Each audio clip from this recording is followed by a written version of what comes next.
Yo guys, Tom Kinniston, TK Total Fitness.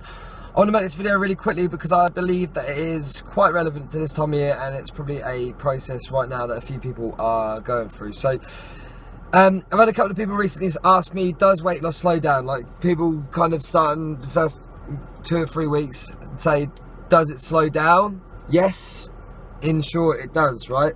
And this is probably what a lot of people will be experiencing right now, is if they started kind of the start of the year, I don't know, the first week, second week of January, and they've been really kind of diligent with their nutrition and they've been training hard and they've been seeing results, inevitably it does slow down.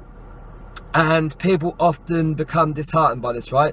But the thing is, in the first week, 2 weeks, 3 weeks, you can be losing like 2 kilograms, 3 kilograms a week. It can be quite extreme, and most of this is down to glycogen depletion and losing water weight, right? Basically your body will store a certain amount of glycogen with water. You store up to 4 grams of water for every 1 gram of glycogen within your liver and muscles. So when your body stores glycogen, it stores a lot of water as well, okay? So when you decide to reduce your carbohydrates, reduce your calories, clean up what you're doing, train, etc., you will lose a lot of weight initially, for sure. It's going to depend exactly how much on the individual, right? But it will slow down, and when it slows down, you shouldn't become disheartened, because this is what I want you to think, or the way I want you to view it. You're kind of in a fat burning state once it slows down, okay? So the numbers that you reduce after the initial period will be less, but they'll be more valuable, because they'll be a result of your body breaking down stored body fat to use for energy, okay? So initially you lose a lot of water weight, you will lose a little fat as well.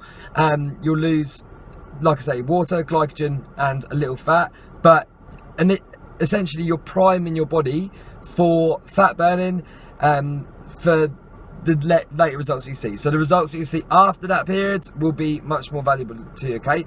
A steady kind of loss for most people in terms of weight, and I'm not a massive fan of weight, but I know that people pay attention to it, and there's always exceptions to the rule, okay? Anybody under like 12 stone, for example, I would advise not paying too much attention to weight and focusing more on body fat percentages and photos.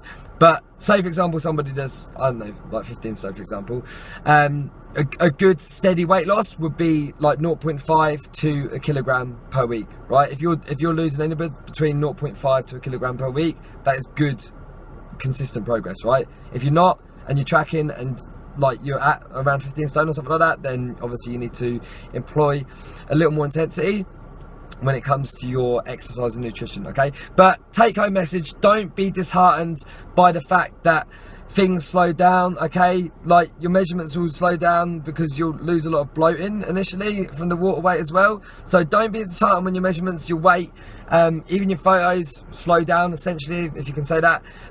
After that, your body is in a fat burning state, and the numbers that you do lose will be much more valuable. And this is where you really need to just grit in and employ consistency, and you will truly see the results that you desire over a longer period of time. That's all I've got. Monday morning. Tom out.